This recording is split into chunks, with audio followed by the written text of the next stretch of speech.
A warm greetings to everyone.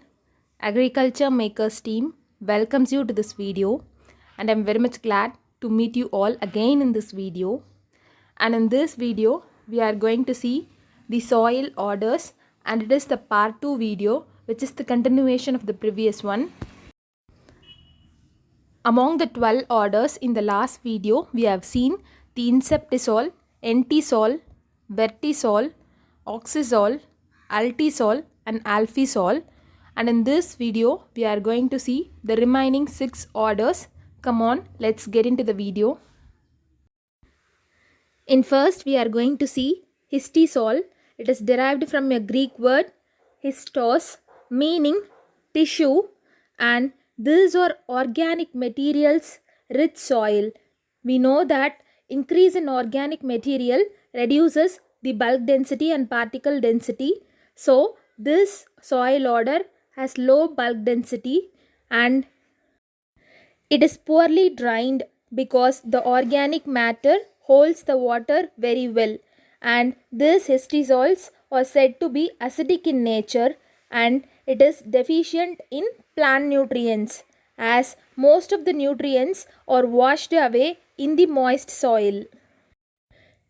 The histisols are also known as peat or muck in other countries due to the restricted drainage, and it excludes aerobic decomposition, and anaerobic decomposition occurs so that plant and animal remains remain within the soil.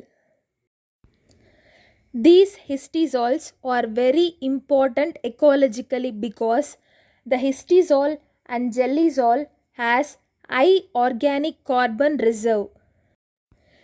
If the accumulation continues for a long enough period, it results in the formation of coal. Fossil histisols are known from the earliest extensive land vegetation in the Devonian.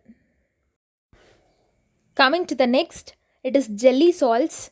We have seen that gellysols are rich in organic carbon and they are known as churning soils, and these are soils of very cold climates, and it is defined as soil containing permafrost within 2 meters of the soil surface. The word permafrost refers to freezing layer of the earth's surface, and this gellysol is derived from a Latin word gelare. The meaning is to freeze. Yes, and it is named with reference to the process of cryoturbation, which is the result of alternate thawing, that is heating and freezing, and these soils are also known as cryosols and they are not found in India. Coming to the next, we are going to see aridisols. The name itself resembles that. It is predominant in the dry areas. It is derived from a Latin word aridus, meaning dry, and it is predominant in arid and semi-arid regions. And we know that most of the desert part of India is in the western and northwestern regions, and these regions are predominant in aridisols. And aridisols have a very low concentration of organic matter, reflecting the paucity of vegetative production on these dry soils.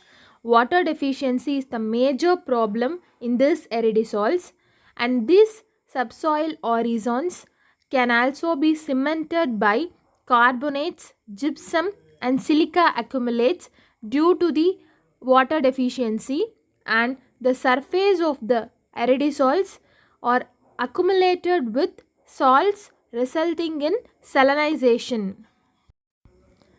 Coming to the next, we are going to see mollisol.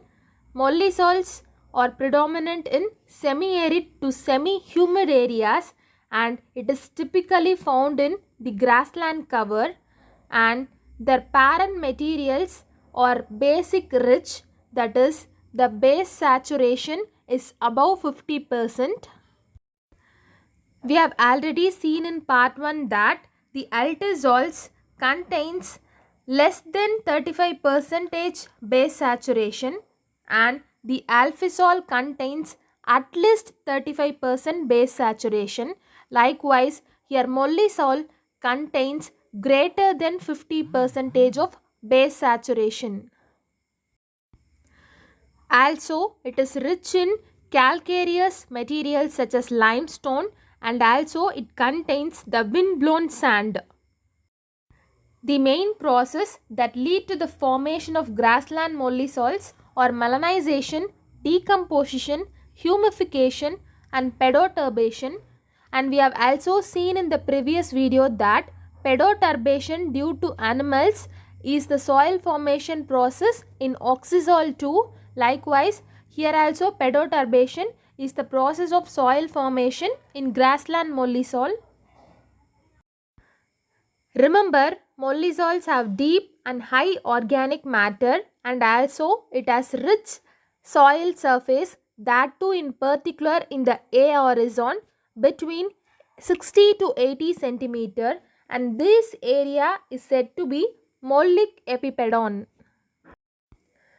And these environments have historically been strongly influenced by fire, pedoturbation from organisms such as ant and earthworms. Here they are mentioned as ant and earthworms, but in oxisols they are mentioned as animals. Pedoturbation due to animals, but here it is pedoturbation due to ant and earthworms. And it is the world's most agriculturally productive soil order, and the mollisols represent one of the most economically important soil orders. And also in alphisol we have seen that it is one of the important soil order for food and fiber production. Likewise, mollisol is also agriculturally productive and world's most economical soil order. Coming to the next, it is the andisols. Andisols are soils formed from volcanic ash, and it is defined as soils containing high proportions of glass and amorphous, that is a breakable colloidal materials. These are said to be most fertile soil and are found in Andaman and Nicobar highlands. They can usually support intensive cropping, and other andisol also supports fruit, maize, tea, coffee, tobacco and forest production. Coming to the final thing, it is the spodosol. We have only a little thing to read here. Yes, it is also known as podsol, and its meaning is under ash, and the term was introduced in 1875 by Dokuchev, and it is mostly found in cool and humid areas. And it's all about the remaining 6 orders. After watching this video, just go through along with the Nemra Chanda book so that it will be easy for you to remember and revise. And with this we are concluding, and I hope the video will be very much useful to you.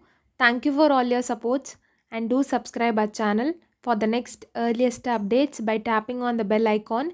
Thank you and see you all again.